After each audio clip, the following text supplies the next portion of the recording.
لبيك اللهم لبيك لبيك لا شريك لك لبيك إن الحمد والنعمة لك والملك لا شريك لك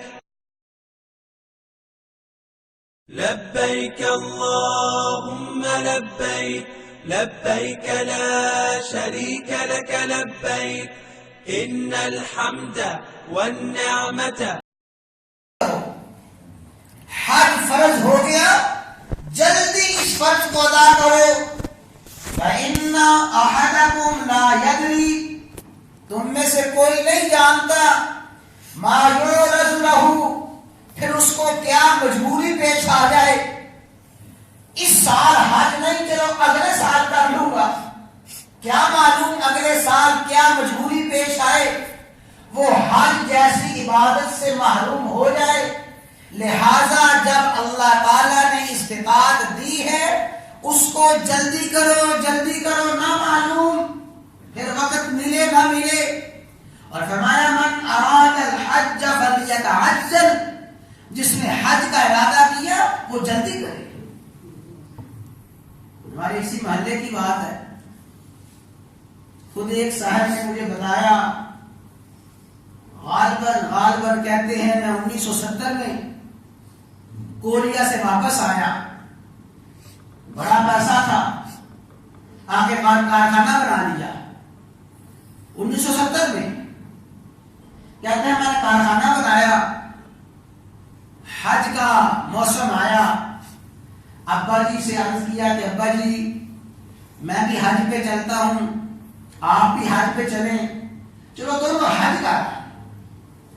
ابا جی فرمانے لگے کہ بیٹا حج کریں گے، چلو ابھی تو نے کارخانہ بنایا ہے، نہ کارخانہ چل جائے، اگلے سال حج کر لیں گے۔ اسی محلے کے ساتھی مجھے بتانے لگے کہ قاری صاحب اگلا سال حج آنے سے پہلے ابا جی بھی فوت ہو گئے، اور وہ جو میرا کارخانہ تھا وہ بھی ختم ہو گیا۔ اب یہ اس بات کو گزرے ہوئے بھی کم و بیش 50 سال گزر چکے ہیں اور میں حج اب تک نہیں کر سکتا۔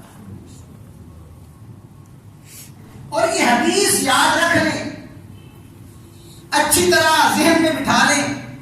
فرمایا ما من عبد یدع الحج لحاجۃ من حوائج الدنیا، جو بندہ کسی دنیاوی ضرورت کی بنا پہ حج چھوڑ دیتا ہے،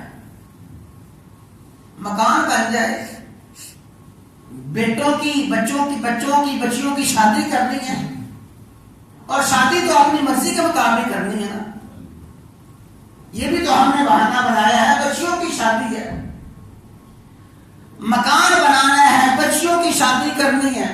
فرمایا جس شخص نے دنیاوی حاجات، دنیاوی ضروریات مد نظر رکھتے ہوئے حج چھوڑ دیا، فرمایا پھر اللہ تعالیٰ اسے دکھائے گا، حج کرنے والے حج کر کے واپس آ جائیں گے، اس کی دنیاوی ضرورت ابھی تک پوری نہیں ہوگی،